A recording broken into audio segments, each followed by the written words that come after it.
بلوچستان میں دہشت گردی کی ایک اور دلخراش واردات۔ فتنہ الہندوستان نے کوئٹہ سے پنجاب جانے والے 9 مسافروں کو شناخت کے بعد قتل کر دیا۔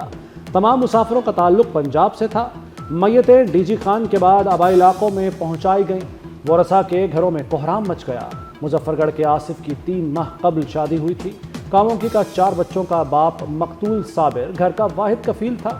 گجرات کا نوجوان بلاول دوستوں کو ملنے کوئٹہ گیا تھا۔ خانوال کا غلام سعید بیمار والد کی تیمارداری کے لیے واپس آ رہا تھا۔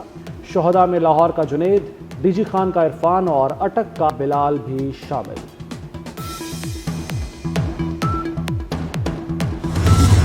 والد کے انتقال پر گھر جانے والے دنیا پور کے 2 بھائی بھی دہشت گردی کی بھین چڑھ گئے۔ دونوں والد کے جنازے میں شرکت کے لیے کوئٹہ سے روانہ ہوئے تھے۔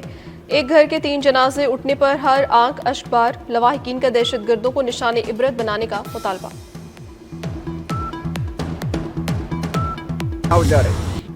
وزیر اعلیٰ بلوچستان سرفراز بگٹی کا واقعے میں ملوث دہشت گردوں کو انجام تک پہنچانے کا حکم۔ کہتے ہیں بلوچستان میں معصوم جانوں کے قاتل کسی رعایت کے مستحق نہیں، دہشت گردوں کا آخری حد تک پیچھا کریں گے۔ صدر مملکت، وزیر اعظم اور وزیر داخلہ کی مسافروں کے قتل کی مذمت۔ آصف زرداری کہتے ہیں ملک کو فتنہ الہندوستان سے پاک کریں گے۔ شہباز شریف نے کہا کہ دہشت گردوں سے پوری قوت سے نمٹیں گے۔ محسن نقوی کی لواحقین سے دلی ہمدردی و اظہار تعزیت۔ کہا دہشت گردوں کا ہر جگہ پیچھا کریں گے۔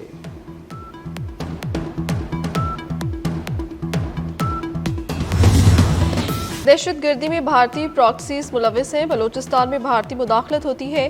پاکستان یہ معاملہ دنیا میں ہر فورم پر اٹھا رہا ہے۔ ترجمان دفتر خارجہ شفقت علی خان کی پریس بریفنگ۔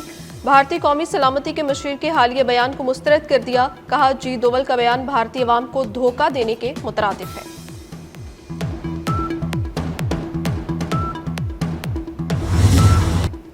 بھارت سے military to military ceasefire ٹھیک چل رہا ہے۔ بھارت کی سیاسی قیادت سے سیز فائر ہضم نہیں ہو رہا۔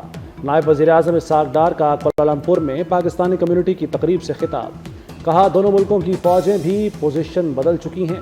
بھارت پاکستان کا پانی روک سکتا ہے اور نہ رخ موڑ سکتا ہے۔ ہمارا میزائل پروگرام پاکستان کی ڈھال ہے۔ کابل جا کر چائے پینے اور دہشت گردوں کے لیے سرحد کھولنے سے پاکستان کا بہت نقصان ہوا۔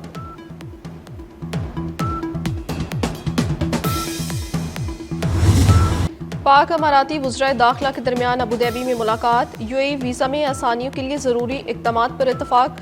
یو اے ای وزیر داخلہ کی ہر ممکن تعاون کی یقین دہانی۔ اماراتی وزارت داخلہ آمد پر محسن نقوی کا پرتپاک استقبال۔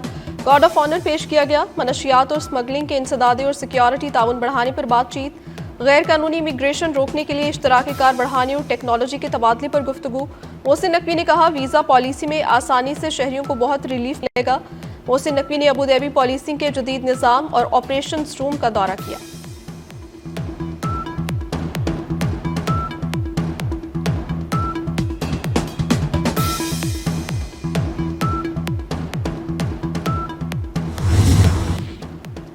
پاکستان کی ہاکی ٹیم بھارت میں ایشیا کپ ٹورنامنٹ کھیلنے نہیں جائے گی۔ ذرائع کے مطابق بھارتی میڈیا پاکستان کے خلاف زہر اگل رہا ہے۔ انتہا پسند تنظیمیں پاکستان ہاکی ٹیم کو کھلم کھلا دھمکیاں دے رہی ہیں۔ موجودہ صورتحال، کشیدہ تعلقات اور سیکیورٹی خدشات کے باعث کھلاڑیوں کو نہیں بھیجا جا سکتا۔ Pakistan Asia hockey cup under 18 کے فائنل میں پہنچ گیا۔ سیمی فائنل میں ملائیشیا کو پینالٹی شوٹ آؤٹ پر شکست تھی۔ پاکستان نے 3 کے مقابلے میں 4 گول سے ہرایا۔ پاکستان گروپ مرحلے میں ناقابل شکست رہا۔ قومی ٹیم اتوار کو فائنل میں جاپان کا سامنا کرے گی۔ بھارت گھٹیا سازشوں پر اتر آیا۔ بھارت کی پاکستان کی ایشین کرکٹ کونسل کی صدارت کے خلاف سازشیں۔ صدر اے سی سی محسن نقوی نے 24 جولائی کو اجلاس ڈھاکہ میں طلب کر رکھا ہے۔ بھارت ایشین کرکٹ کونسل کے سالانہ اجلاس کی کھل کر مخالفت کرنے لگا۔ اجلاس میں شرکت نہ کریں، اے سی سی رکن ممالک پر بھارتی دباؤ۔ رکن ممالک کو اجلاس میں شرکت نہ کرنے کے لیے پرکشش آفرز بھی کر دیں۔ اے سی سی کے خلاف سازش میں آئی سی سی چیئرمین جے شاہ بھی شامل۔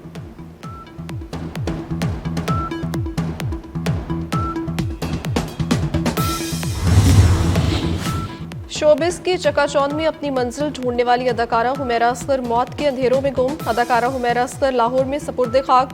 نماز جنازہ میں اہل خانہ اور قریبی عزیزوں نے شرکت کی۔ بھائی نے کراچی جا کر بہن کی میت وصول کی۔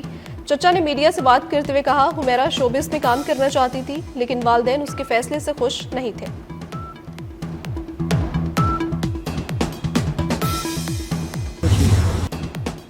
اداکارہ حمیرہ اصغر کی موت کی گتھی تاحال سلجھ نہ سکی۔ اداکارہ کی موت 8 سے 10 ماہ قبل ہوئی۔ پوسٹ مارٹم رپورٹ سامنے آ گئی، جسم کی کوئی ہڈی نہیں ٹوٹی، بال اور شرٹ کے ٹکڑے کیمیائی معائنے کے لیے بھیجے گئے۔ لاش ڈیکمپوز کے آخری مرحلے میں تھی۔ فزیکل معائنے سے زیادتی کا پتہ لگانا مشکل ہے۔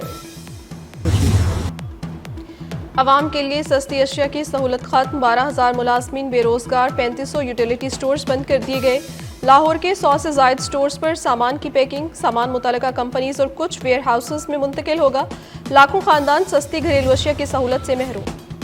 حکومت مزید نوکریاں فراہم نہیں کر سکتی، حکومت کا کئی اداروں کو ختم اور انضمام کرنے کا منصوبہ۔ وفاقی حکومت ملازمین کا بوجھ کم کرنا چاہتی ہے، اقدام سے پینشن بل میں کمی ہوگی۔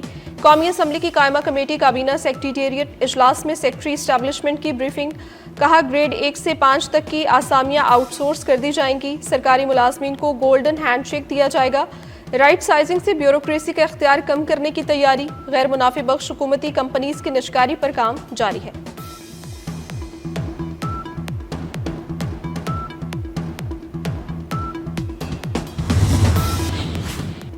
وزارتوں کی کارکردگی بڑھائی جائے، وزیر اعظم کی ہدایت۔ نظام کو جدید اور ڈیجیٹل بنانا ترجیح قرار دے دیا، کہا 7 دہائیوں سے چلنے والے نظام سے ملک کی ترقی ممکن نہیں۔ وزیر اعظم کو اجلاس میں گورننس کی بہتری اور اصلاحات پر بریفنگ دی گئی۔ شہباز شریف نے نقصانات میں کمی اور اربوں روپے کی بچت پر وزارت توانائی کی تعریف کی۔ جدید نظام اور گورننس کی بہتری کی تجاویز دینے کے لیے کمیٹی بنانے کی ہدایت۔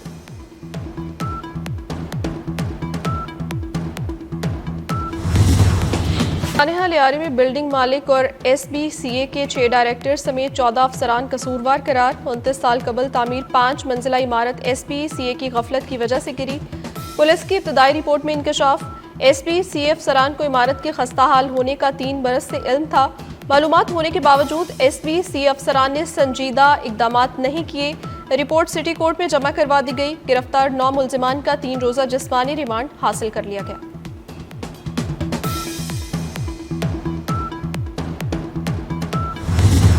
کراچی لیاری میں عمارت گرے، ہفتہ گزر گیا، بے گھر افراد متبادل رہائش کے لیے در بدر۔ متاثرین حکومت کی جانب سے رہائش ملنے کے منتظر۔ سندھ حکومت نے بھرپور تعاون کا وعدہ کیا تھا۔ پی ٹی سی ایل کے سابقہ ملازمین پینشن کے مکمل حقدار ہیں۔ سپریم کورٹ کا پینشن کیس میں پی ٹی سی ایل ملازمین کے حق میں فیصلہ، کہا گیا ہے P T C L pensioners کو 90 دن میں پینشن ادائیگی کا شیڈیول مرتب کر کے دیا جائے گا۔ چیف جسٹس یاحییٰ آفریدی اور جسٹس امین الدین کا جسٹس عائشہ کے فیصلے سے اختلاف۔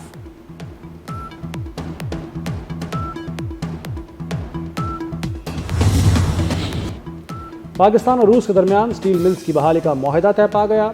دونوں ملکوں کے حکام نے سٹیل ملز بحالی کے پروٹوکول پر دستخط کر دیے۔ معاہدے کے تحت پاکستان سٹیل ملز کو جدید بنایا جائے گا۔ وزیر اعظم کے معاون خصوصی ہارون اختر کہتے ہیں کہ سٹیل ملز بحالی میں روس کی شراکت داری سے نئی تاریخ رقم ہوگی۔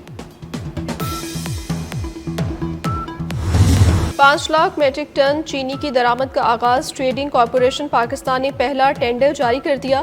3 لاکھ ٹن چینی درآمد کے لیے بین الاقوامی سپلائر سے لفافہ بند بولیاں 18 جولائی تک طلب۔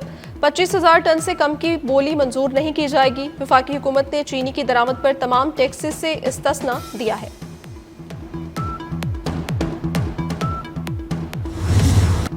وزیر اعلیٰ مراد علی شاہ نے سندھ کو پاکستان کی انرجی باسکٹ قرار دے دیا۔ بجلی کی پیداوار بڑھانے پر زور۔ انرجی ڈائیورسٹی کانفرنس سے خطاب میں کہا کہ بجلی سرپلس نہیں، لوگوں کو بجلی نہیں دے پا رہے۔ تھر ملک کا سب سے زیادہ سستا بجلی پیدا کرنے کا ذریعہ ہے۔ تھر کی بجلی زیادہ تر پنجاب میں استعمال ہوتی ہے، 70% گیس سندھ میں پیدا ہوتی ہے۔ پنجاب میں مانسون بارشوں کا تیسرا سپیل 17 جولائی تک جاری رہے گا۔ پی ڈی ایم اے نے خبردار کر دیا، لاہور، سیالکوٹ، فیصل آباد اور گجرانوالہ میں اربن فلڈنگ کا خدشہ۔ پنجاب میں بارشوں کے دوران مختلف حادثات میں 39 افراد جاں بحق ہو چکے، مرنے والوں میں 20 بچے اور 5 خواتین بھی شامل۔ زیادہ اموات کچے مکانات، خستہ عمارتوں اور چھتوں کے گرنے کے باعث ہوئیں۔ متاثرہ خاندانوں کی مالی معاونت کی جائے گی۔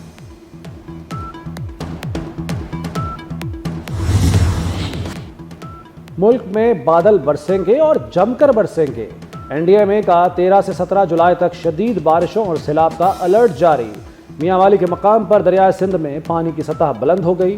جناح بیراج میں پانی 35,000 کیوسک اور چشمہ بیراج میں 47,000 کیوسک بڑھ گیا۔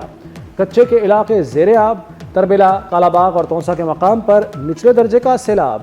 تنگوانی کے نواحی علاقے میں نہر میں 50 فٹ چوڑا شگاف پڑ گیا۔ چاول کی فصل زیر آب، 5 دیہاتوں کا زمینی رابطہ منقطع ہو گیا۔ بھارتی وزیر اعلیٰ پنجاب بھگونت مان کی مودی حکومت کو دھمکی، کہا پنجاب اور ہریانہ کے بغیر بھارت کی روٹی نہیں چل سکتی، 70% ہمارا حق ہے۔ یہ کیا مذاق ہے کہ دلجیت پاکستانی فنکار کو لینے سے غدار ہو گیا؟ کبھی سردار کبھی غدار، ہم تنگ آ گئے ہیں۔ پہلگام واقعے سے پہلے بنی فلم ریلیز نہیں ہو سکتی کیونکہ اس میں پاکستانی فنکار موجود ہیں۔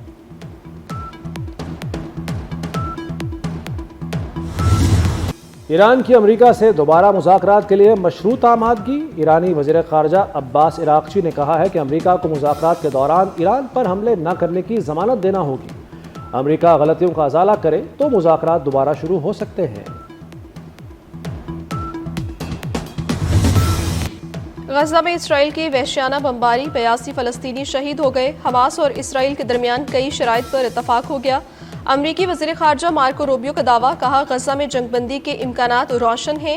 اسرائیلی وزیر اعظم نیتن یاہو نے بھی جنگ بندی کا اشارہ دے دیا۔